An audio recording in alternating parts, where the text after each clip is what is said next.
today's video, I have invited Shaukat, who has completed his PhD from IIT Kanpur. So, without any delay, to start with today's video, let Shaukat introduce himself, his background, and his journey from bachelor's to master's and PhD. So, Shaukat, the floor is yours. Yes, yes. Thank you so much, Atik. Thank you so much for giving me this opportunity to share my experience with you as well as your followers and viewers, all you have.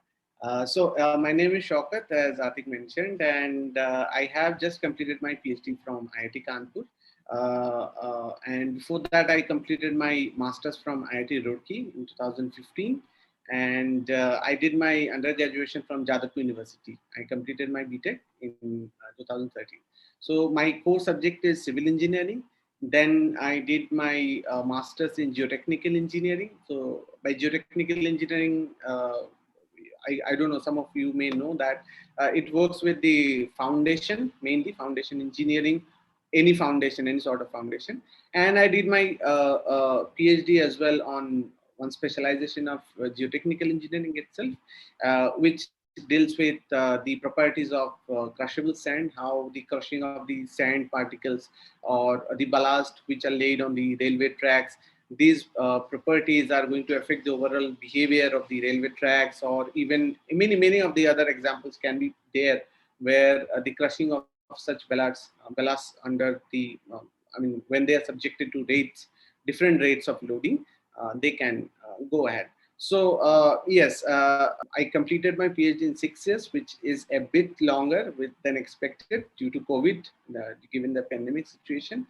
And currently, I am looking for postdoc opportunities. I have been offered a few positions, and we are in talk with some of the Western universities outside India, just to see whether we can arrive at a common position where from we can start a new postdoctoral position for at least a year, and after that it can be extended. How was your admission process for PhD at IIT Kanpur? So yes, the PhD process of IIT Kanpur is very transparent. I carefully chose the word transparent because you have to give interview first, and the selection process works on first you have to give the interview, and based on the number of students, they can also go for written examinations as well. I mean, given the Okay. number of students.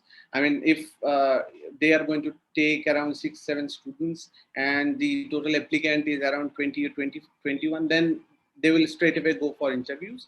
If the number crosses more than that, then they can go for initial a very small sort of written interview nowadays. Then once you are selected in the interview, other places, other IITs, as I know, you have to select your guide at the interview, during the interview itself.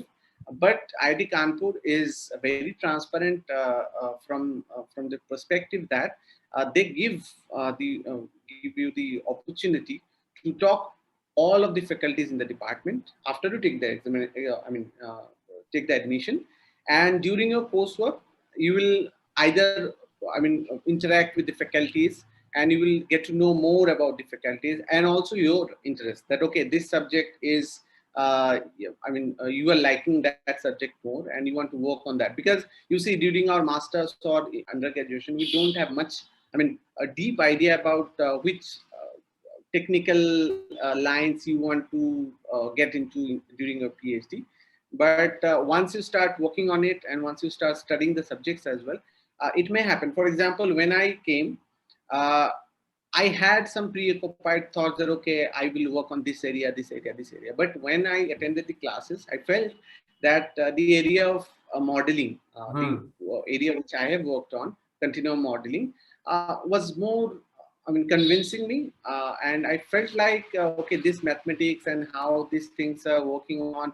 I'm feeling more interested to this sort of subject. Then I talked to my guide, who is Dr. Argadas, who is a associate professor of IIT Kanpur, and then our thoughts matched. And then I told that okay, I want to work with him. Then he said that okay, these are the areas or these are the ideas, and he also asked me if I am having some ideas or not. Then I also shared some of my preoccupied thoughts and some thoughts that which I was having. And then we set and finalized a topic. It's not that you have to talk to only that guy. You have to go to all the other faculties as well, and then you either talk to them and then you tell them that okay, fine, I have talked to that faculty and we have sorted this out, and we can. And the most beautiful thing of IIT Kanpur is all the faculties are so supportive that even if you choose one faculty, it's not like that, okay, other faculties are not going to help you. Any sort of help, they are going to come and help you. Most of the times people say that, okay, one guide is selected, then you need some of the help, experimental help, for example, then you can approach some of the other guides as well. Yes. And once you get selected, you have to complete your coursework first. And then you have to give your comprehensive exam. So once your comprehensive exam is over, then you go for your state of the art seminar, and from there on your PhD journey starts.